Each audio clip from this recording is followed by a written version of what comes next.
Okay, now we come back to Hull. Michaela Bamber, who was originally from Manchester. So we're getting people, even though we're in Hull, from all over the known universe, really. Manchester. She moved to Hull 3.5 years ago and loves it here. So, what is it about Hull that you love best, Michaela? I think the people, really. The people, yeah. One of my daughters went out with a young man from Hull for about 2 years, and I really loved him. He was a super lad. He still lives down here. They broke up, and I'm very bitter about it because I miss him. Anyway, currently she's studying for a degree in creative writing at Hull University. Will you please welcome Michaela Bamber?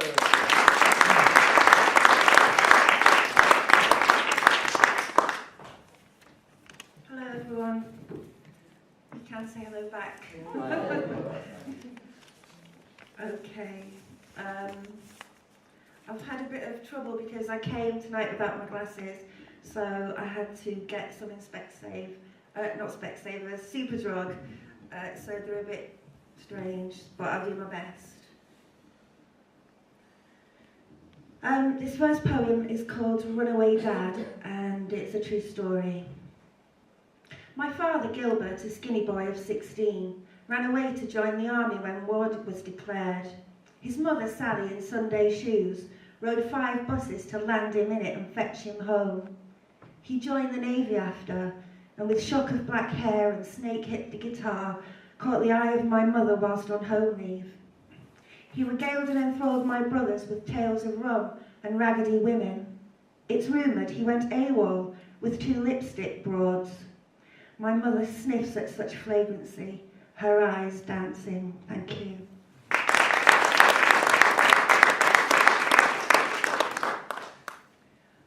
This second poem is about 3 poets, probably 3 of the most famous poets, I guess, in the 20th century, who are also quite famous for having committed suicide.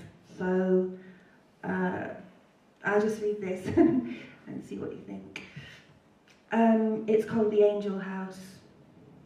My sister Ophelia, pale and pinched, weed-tied, hair a fan flared and fluting about her face. And Virginia, found in soggy tweed, shoeless, toes with lilies tangled, hat downstream. Sylvia, solitary, sealed, brought to her knees, breath silver-plumed, table laid for tea, entombed. And Sexton in mother's fur, sitting pretty in the driver's seat, glass in hand. This is your last confession. You bruised the air. All granted passage among the shadows. You lost your way. No golden thread by which to return. Where the river runs through, who dwells now in the angel house? Not you, my friends, not I. Though there you may wander between times among the damned. Thank you.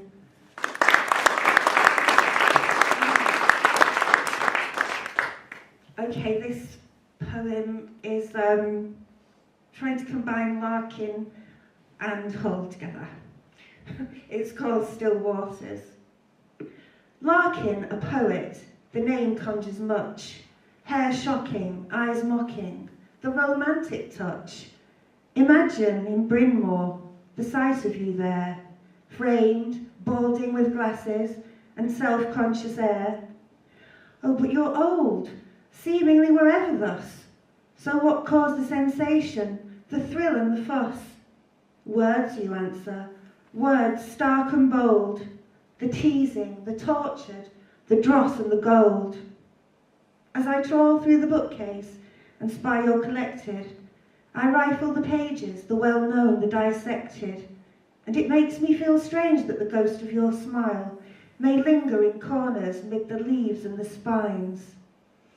Yet what disregard for the ordinary heart, mid spires dreaming, did you cultivate? What scraps you tossed to the sisters? Why stifle the song of the sirens, the fates?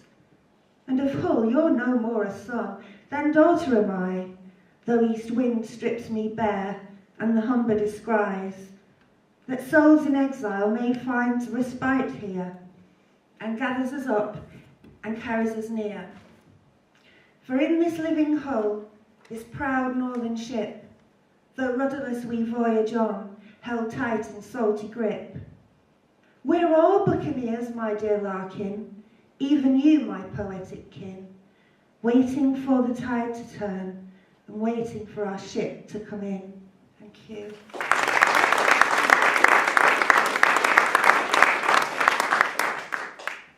Okay, this poem, I think self-explanatory really. It's called Bipolar, my experience of bipolar. I lie here in guilt-tipped bindings of my own making.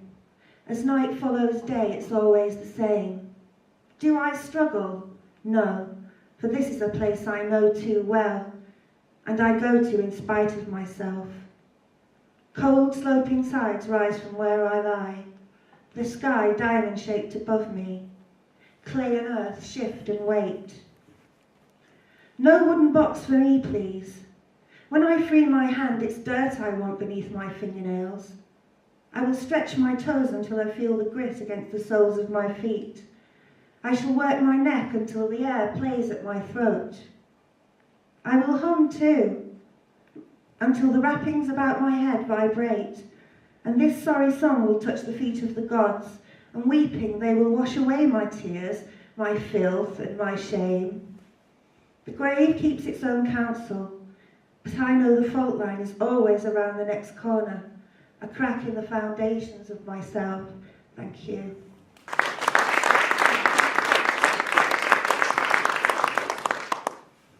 Okay, this is a bit of a happier poem called Saved.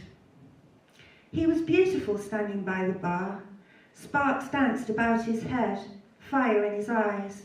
Reflected, her eyes were ablaze. Who are you, he breathed. Fingers brushed, lips parted, longing in the curve of his mouth. Her heart a tinderbox. Flashes caught in her hair. Stars blazed a trail to his heart. Let's get out of here, she said. They pounded summer streets. I can feel you, he whispered, though only their foreheads grazed each other. And as the sun came up and washed them with colour, they fell to earth. And as they sought salvation, this hunger that awaked, they sated by hand and hip, by teeth, by lip. And where you smash and grind, where breath is shared and the scent of two is heavy, desolation is swept away by this wave of wanting. And just in that moment, we are saved. Thank you. I'm just going to get a drink.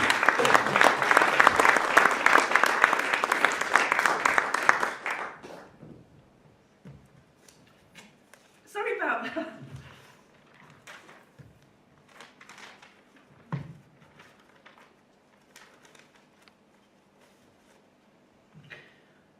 Okay, this poem is also a true story. I've taken the title from a Hank Williams song. This poem is called Honky Tonkin', and it's a true story. My Uncle Keith stands before a lich gate, his hair a sweep of jet, his eyes too shining, his smile worn like a victory salute in sepia. He's been married for 21 minutes. Confetti falls from his shoulders and lies about his feet. He has the look of a young Hank Williams. Catch him any Friday night at the Peanut, at the Grand. He was better than Hank. All the girls said so. He was Sally's darling, with the world at his feet. In 21 days, there would be a hole in the fabric of Sally's life where her son used to be. An ill-starred night, in darkness profound, a young man kneels, collar up against the cold. His brother lights and hands him a cigarette. Twin points glow in the gloom as they change the wheel. These soldiers of fortune, these balladeers, these songsters with talent in spades, have just played the Hippodrome live. First night of a 5-day gig. These boys have arrived. Out of nowhere, a motorcycle, harbinger of the infinite, bears down on these brothers with single unflinching gaze, and the Hippodrome waits. And Keith lies motionless, and Gilbert lies bleeding, cleft from his brother's side by capricious decree. His femur shines in stark relief, like a splintered tooth in a clutch of earth. And fate hangs her head. In the silent watches of that night, many lips will trace tears' transparencies, and many hearts will weave in whispers, a wretched elegy, a lament lifelong for Sally, and knit in Gilbert's very bones. As I stand on this narrative bridge, spanning 70 years, I reach back and grasp Keith's hand. It's warm in mine. And just for a moment, in time, here with us right now, Keith lives on. Thank you.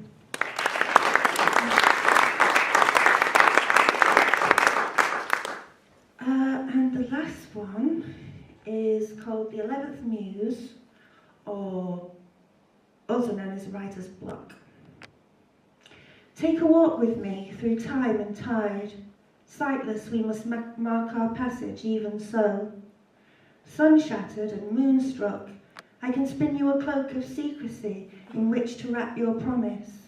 And in the folds hide tiny birds whose beaks are tied, whose hearts are still. A silver whistle deep in the pocket could pierce your silence. The yellowed candle in the other light my way. Hood hidden, I could sing you a tuneless tale, a song of shadows, running, writhing between my teeth. Spitting pearls from the side of my tongue, landing fore and aft, how they shine. Counting each one as a gift, free me of the thorns beneath my feet, as mermaid-like I am bound to the shore. Like ashes that are scattered, not saved, send my love in rose-coloured glass, sealed with a stolen kiss.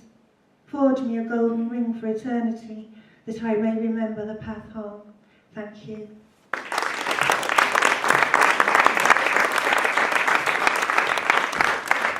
Michaela Bamber.